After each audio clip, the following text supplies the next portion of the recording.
There are mothers who carry life, and there are mothers who carry pain and still choose to love. Margot Bellamy had never held a newborn in her arms. She had no stretch marks to show, no family name passed down. But in the small southern town of Ashton Hollow, everyone knew her as Miss Margot, the Magnolia Widow, a quiet woman who lived at the edge of the woods, alone in a house too large for one heart. By the time she turned 75, Margot had raised 5 sons, not born of her, but born of her choice. She had adopted them one by one, over 15 years, not from private agencies or well-funded programs, but from overcrowded state-run homes where files were thin and eyes were dull. Each boy came with no guarantee, no promise of peace. There was Elijah Grant, the first, now a doctor, methodical and firm. He always walked half a step behind her, as if to catch her should she fall. Then Julian Reyes, who never matched his shoes but could make grief beautiful. A stylist who knew the language of fabrics better than people. Micah Lane came next, with a camera, a sharp tongue, and a hunger to freeze the world before it burned him again. Then Theo McCall, built like a soldier, always in motion, as if still running from something he couldn't name. And finally, Rowan McCall, twin to Theo, but nothing alike. Quiet, sketchbook in hand, eyes that seemed to carry water even when he smiled. They all called her Mom, but never in unison. They came and went like seasons, visits during holidays, calls when convenient, text messages on anniversaries. They never called each other brother with ease. They had grown up in the same house, but not always at the same time. Margot never asked them to talk about who they were before her. She never asked them to explain the way they looked at certain people, or why their voices softened when saying certain names, and they, in return, never told her. Not directly, not at first. Each of them came out to her in his own time. A midnight call, a half-written letter, a whispered confession over the kitchen sink. Julian told her after his first heartbreak. Elijah wrote it on the back of a prescription. Micah blurted it out during a fight. Theo stormed out and came back with tears in his fists. Rowan just left his diary open one morning and never closed it again. And Margot, each time, simply said, "All right." She never asked them to tell her, but she remembered every word they said when they did. Now, with her 75th birthday approaching, all 5 boys, men, now had agreed to return home. She hadn't asked for a party, only their presence. She had set the table with different teacups, none matching, baked lemon cake even though Julian was the only one who liked it, laid out blankets on the porch. Though the forecast said no rain, one by one they arrived. Elijah brought wine. Julian wore a scarf 3 colors too loud. Micah had a new camera. Theo hadn't shaved. Rowan brought silence. At first, it was polite chaos, catching up, comparing careers, trading jokes too rehearsed. But as night fell, something shifted. Someone made a joke about the way Theo chewed. Rowan defended him without blinking. Elijah mentioned a memory from the group home. Julian said he remembered the same thing. They started piecing together the past, like shards of glass in the firelight. There were overlaps, familiar names from caseworkers, shared details about the day they were left behind, similar feelings of shame when they first understood they were different, not just as orphans, but as boys who loved boys. Julian whispered. "I thought I was the only one," Micah added. "So did I." Margot, inside the kitchen, listened. She didn't cry. She didn't interrupt. She simply stirred her tea and waited, because she already knew, not just about their pain, but about their blood. 3 of the boys were connected by more than just circumstance. Their stories, different as they were, led back to the same shadow, the same man, and the attic above her head held the truth. It was never about if they would find it. It was only a matter of when. The night settled slowly over Ashton Hollow, the way old velvet curtains fall, heavy, quiet, uninvited. Inside the Bellamy home, conversations grew softer. The lemon cake had been eaten down to its crumbs. The wine bottle stood half empty. Elijah had moved to the living room with a book. Julian and Micah were arguing gently over a childhood photo. Theo had disappeared into the backyard to lift weights, or more likely, his memories. Rowan stood in the hallway, staring at the attic door. It was barely noticeable, a pulled-down ladder tucked into the ceiling, just above the linen closet. But Rowan had always noticed quiet things. He had passed that attic for years as a child and never once gone up. Margot had never forbidden it. She simply never mentioned it. It had become sacred by silence. But now, with the air thick from everything unsaid, Rowan reached for the rope and pulled. Dust clouded the first breath. The light bulb flickered like it hadn't been touched in a decade. The attic was more storage than secret. Old furniture, holiday boxes, brittle newspapers stacked in columns. But then, tucked in a corner under a faded quilt, he saw it. A wooden box, dark and narrow, with a ribbon instead of a lock. He didn't call for anyone. He just sat on the floor and opened it. Inside were 5 folders, beige, worn, marked with ink long faded. But 3 of them had something different. A thin red line across the bottom corner, hand-drawn, deliberate. One read Elijah Grant, another Micah Lane, and the third Rowan McCall. Tucked between the folders were pages written in Margot's own cursive. Notes, taped photos, newspaper clippings. She had documented everything. There were letters from social workers, birth certificate fragments, a note about a man named Vernon McCall, flagged in red, convicted, minor abuse.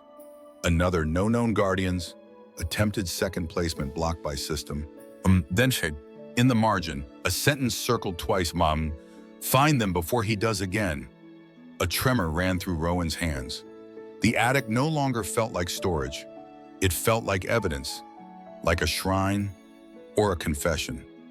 He brought the box down. The living room quieted as he entered. Elijah looked up from his book.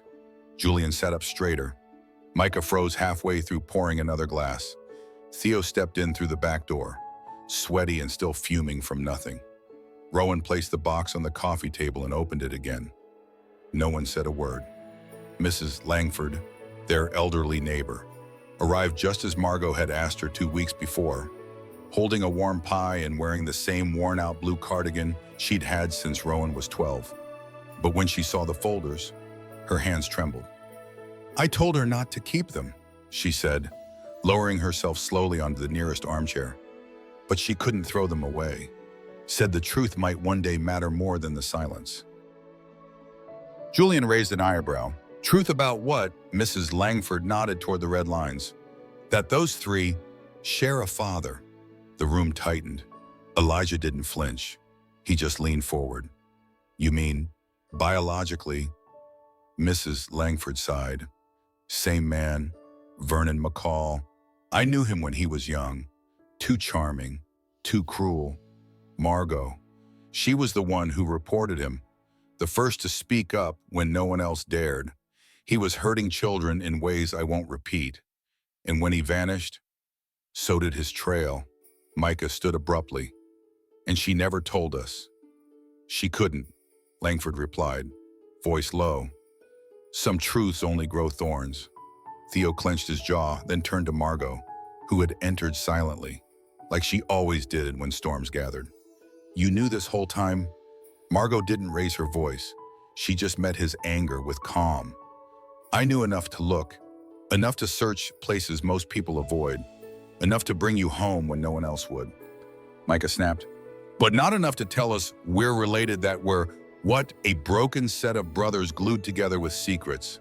Elijah didn't speak for a long moment.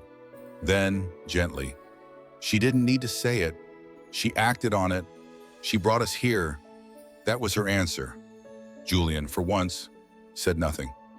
Rowan stared at his own folder.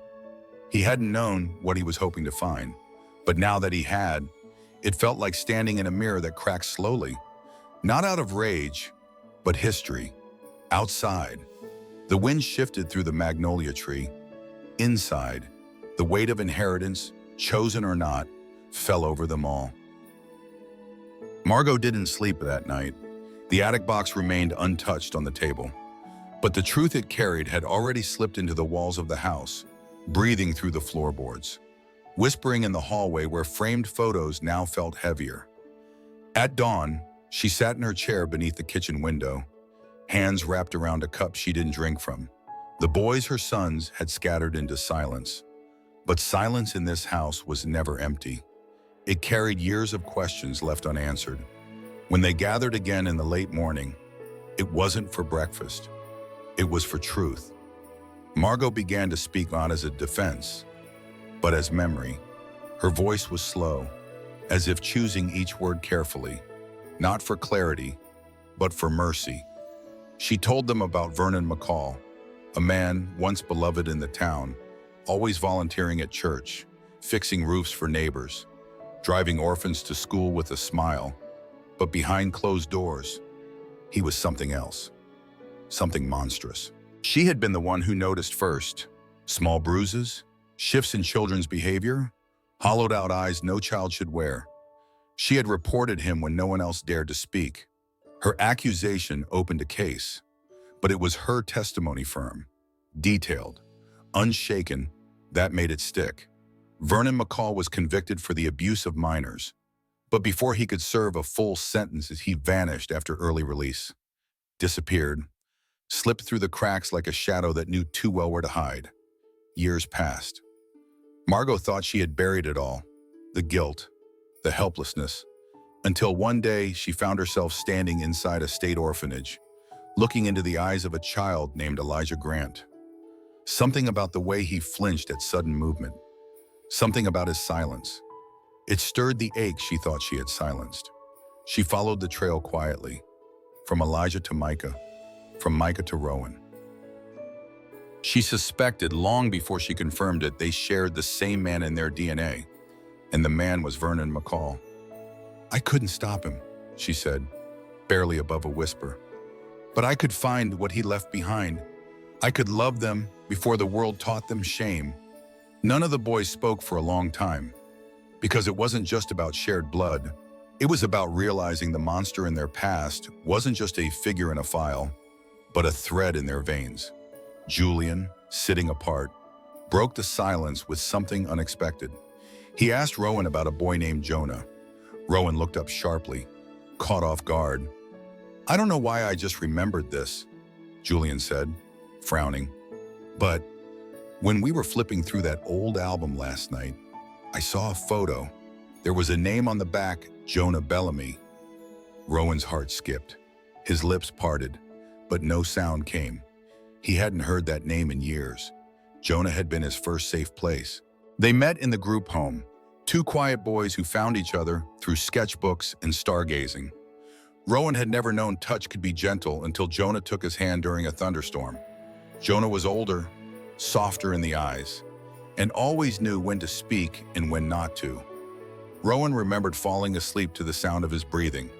But one day, Jonah was gone. No warning, no note, just vanished from the system like too many others. Rowan had never spoken about him since. Now, hearing his name again was like opening an old scar that never healed. He stood, rushed to the hallway, and returned with the album. Page after page, he flipped until he found it. A grainy photo, slightly sun-damaged, a boy sitting under the magnolia tree, smiling at someone outside the frame, scrawled faintly on the back, Jonah Bellamy, summer 1998. Julian leaned in. "That's him, right?" Rowan nodded, stunned. Elijah stepped forward. "I remember him too, Jonah. He once gave me a handkerchief when I had a fever. Said he only felt safe when I was around." Micah's voice dropped. "So who was he? Why was he in her photo album?" No one had the answer yet, but something was shifting again, something deeper than files, older than trauma, a connection none of them had prepared for. If Vernon McCall was the monster behind three of them, then Jonah Bellamy might be the thread between all five. The house was quieter than usual the next morning, but it wasn't the kind of silence that asks for peace. It was the kind that waits for someone to open a door they've locked for decades. Julian was the one who found it, not in the attic, not tucked inside a folder, but hidden beneath the lining of Margot's photo box, a thin envelope, sealed and weathered, taped beneath the tray like a secret she never meant to forget, but could never bring herself to face. He didn't open it. He handed it to Margot. She stared at it for a long time. Then, without a word, she tore the envelope open, unfolded the single sheet inside, and began to read out loud. Her voice shook on the first line. Jonah Bellamy, my brother. You were gone long before I ever called you or name again. The boys sat around her, unmoving. Even Theo, usually restless, leaned forward, eyes locked on Margot's hands. She kept reading. You ran away in '86 and I told myself it was because you were reckless. But the truth, I turned away when you needed me. You were just 16 and I called you a disgrace at the dinner table. You cried without raising your voice. You left without slamming the door. And then I said nothing. For years, I buried you with silence. Jonah. And when I started fostering children, I told myself it was healing. But every time I looked into the eyes of a lost boy, I saw your face staring back. I gave them your name. I gave them the chance I didn't give you. Her voice broke. No one interrupted, not even Micah. I don't know where you went or how long you stayed alive, but I kept hoping that somehow through all these broken systems, I would find one of your fingerprints on a page. Then came Elijah and Micah and Rowan, each one a wound, each one a bandage, each one a prayer I couldn't speak out loud. I named them sons because I never got to say goodbye to my brother. Margot folded the letter back with shaking hands. She looked at Rowan. I saw him in you, she said quietly. From the first moment, not just in your eyes, but in the way you held still when afraid. Jonah was like that. Rowan couldn't speak. Julian stepped forward. So Jonah wasn't one of us. Margot shook her head. Not by the blood you share. He wasn't your half-brother, but he was mine. Elijah frowned slightly, remembering something. When I was about 8, there was a boy, briefly, in our group home. He was older, maybe 15 or 16. He told me I should draw maps of every place I felt safe, so if I ever got lost again, I could find my way back. Julian added. He once gave me a knitted bracelet, blue and green, said they were colors of safety. I didn't know what he meant. Micah looked at Margot. You think he watched over us? She didn't answer. Instead, she opened a smaller envelope tucked into the photo box. Inside was a square of fabric, a handkerchief, faded and embroidered in tiny cursive J.B. If you find them, love them. Rowan touched the cloth as if it were alive. It all made sense now. Jonah had disappeared not because no one wanted him, but because someone who once mattered had turned her back. And Margot had spent the rest of her life trying to unsay that silence. Theo whispered, barely audible. So we weren't her redemption project. Margot shook her head. You were never something I needed to fix. You were someone I wanted to love, because I didn't love my own brother when it mattered. She looked around the room, at the sons she had chosen. No system put you together. I did, not to erase the past, but to give it a future. Outside, the magnolia tree stirred. A breeze carried the faint scent of blossoms. Late for the season, inside, the weight of regret began to shift, not because it vanished, but because it had finally been named. The magnolia tree stood tall behind the Bellamy house, older than any of the boys, older than the sorrow that had settled here over the years. Its roots ran deep, tangled in silence, in choices made and unmade. But on that Sunday afternoon, it bore witness to something different, something quieter than forgiveness, but deeper than apology. Margot set the table beneath its branches. No tablecloth, no centerpiece, just 5 mismatched cups of tea, each one chosen not for beauty, but for memory. Julian's cup had a chipped handle. Elijah's was medical white, a relic from his student years. Micah's was black and ceramic, shaped like a camera lens. Theo's, a large sports mug. Rowan's was hand-painted, uneven. something he had made for Margot long ago, never knowing she kept it hidden behind the fine china. None of them asked why she called this gathering. They came, no arguing, no questions, just a stillness that came when all the noise had finally been spoken. Margot handed each of them a small, leather-bound notebook. Inside, not pages of blank paper, but her handwritten observations, entries from birthdays long past, from sleepless nights, from moments they'd never seen her watching. To Elijah, she had written, "You were the first to teach me that love could return, even after a heart had rusted shut. You brought logic into this house, but never forgot to make room for tenderness." To Julian, "You softened this place, not with silence, but with color. You dressed grief in dignity. You reminded me that expression is not a rebellion, it's a right." To Micah, "You saw everything, even what I tried to hide. You forced truth out of shadow. You were the first to question me, and because of that, the first to trust me fully." To Theo, "You carried anger like armor, but it was love, buried under all that noise. You protected everyone, even when they didn't ask, especially your brother." And to Rowan, "You had Jonah's eyes, but unlike me, you didn't look away. You stayed. You taught me that love doesn't have to be loud, it just has to be chosen." No one cried immediately. Grief didn't fall like rain that day. It unfolded slowly, like dusk creeping across the porch, uninvited but not unwelcome. When the tea cooled and the pages had been read, Rowan stood up.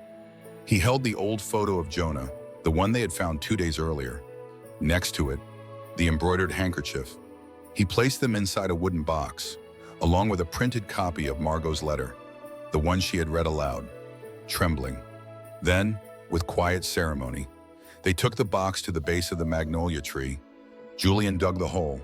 Elijah marked it with a flat stone. Micah wrapped it in a piece of his own photography film. Theo held the soil in his fists before letting it fall. Rowan pressed the earth down gently, as if tucking something in for sleep. They didn't speak a prayer. They didn't need to, because that box didn't hold death. It held story. It held names. It held the parts of their lives that had been broken and then chosen again. They stepped back, and for the first time in many years, they stood together, not just as sons of the same woman, but as men who had finally understood the cost of love that chooses, again and again, even after failure. 3 of them shared the same blood, but all 5 were part of a single vow, a promise made by one woman to a brother she failed, and to the boys she refused to lose. And that, in the end, was the family she built. Not to undo the past, but to honor it, to name it, and to let it grow into something better. Which part of this family's story stayed with you the most? The silence, or the choice to break it? Tell us in the comments. And don't forget to follow Heart Story, where every chapter heals what the last one couldn't.